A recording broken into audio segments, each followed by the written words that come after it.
আজকে হলো মঙ্গলবার আর আজকে এক জায়গায় কালীপুজোর নিমন্ত্রণ আছে। তো এখন রেডি হয়ে নিচ্ছি। আমি দুপুরে একটু বেরিয়েছিলাম। তখনও স্নান করেই বেরিয়েছিলাম। বাট বাড়িতে ফিরে আবার শ্যাম্পু করলাম। মানে ৬ঃ০০ নাগাদ বাড়ি ফিরলাম। দেন আবার শ্যাম্পু করে পুরো স্নান-টান করে ফ্রেশ হলাম। যেহেতু পুজো বাড়ি যাবো, তাই ধোয়া জামাকাপড় পরে নিয়েছি স্নান করে। আর একটু সিম্পল ভাবে রেডি হয়ে যাচ্ছি। শুধু টোনার এপ্লাই করলাম, ময়েশ্চারাইজার, একটু পাউডার, হালকা করে একটু ব্লাশ লাগালাম। ব্লাশ লাগাতে আমার ভীষণ ভালো লাগে। আর একটু কাজল পরলাম। আর সামান্য একটু লিপস্টিক। তো ব্যাস একদম সিম্পল ভাবে রেডি হয়ে গেছি। তো তারপর বেরিয়ে একটুখানি পুজোর জন্য মিষ্টি কিনে নিলাম। আর আমি যতক্ষণ মিষ্টি কিনছিলাম ততক্ষণে মা ফুলমালাও কিনে নিয়েছে। মানে জবা ফুলের মালার ফুল কিনে নিয়েছে আর টোটোতেও উঠে পড়েছি। পুজো যেহেতু ছাদে হচ্ছে সেই কারণে ছাদটা খুব ভালো করে প্যান্ডেল করে নিয়েছে। ঠাকুরের জায়গাটা তো খুব ভালো মতন করে সাজিয়েছে। আমার তো বেশ ভালো লেগেছে। আর ঠাকুরটাও অসাধারণ হয়েছে। মুখটা খুবই ভালো লাগছে দেখতে। এবারে বলি কোথায় নিমন্ত্রণে এসেছি।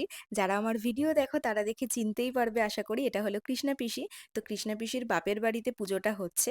পিসির বাড়ি তো বারাসাতে, কিন্তু বারাসাতে হচ্ছে না পুজোটা। আমি যেখানে থাকি মানে আমরা যেখানে থাকি সেখান থেকে ২০ মিনিটের রাস্তায় কৃষ্ণা পিসির বাপের বাড়ি।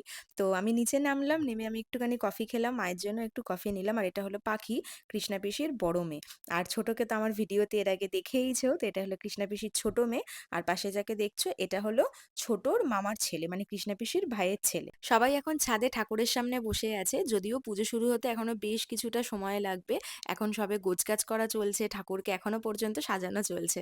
আর যাদের বাড়িতে মেইনলি পুজো, মানে কৃষ্ণা পিসির দাদার বাড়িতে মেইনলি পুজোটা হচ্ছে, এই যে যে কুর্তি পরে আছে ও হলো বুলি।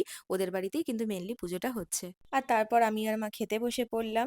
খেলাম পোলাও, আলুর দম, ধোকার ডালনা, চাটনি, পাঁপড় আর পায়েস।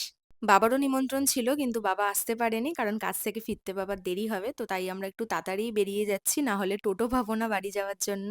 তো চলো, ভিডিওটা ভালো লেগে থাকলে ভিডিওটাকে অবশ্যই একটা লাইক করে দিও, চ্যানেলটাকে সাবস্ক্রাইব করে দিও আর কমেন্ট করে জানিও তোমাদের ভিডিওটা কেমন লাগলো।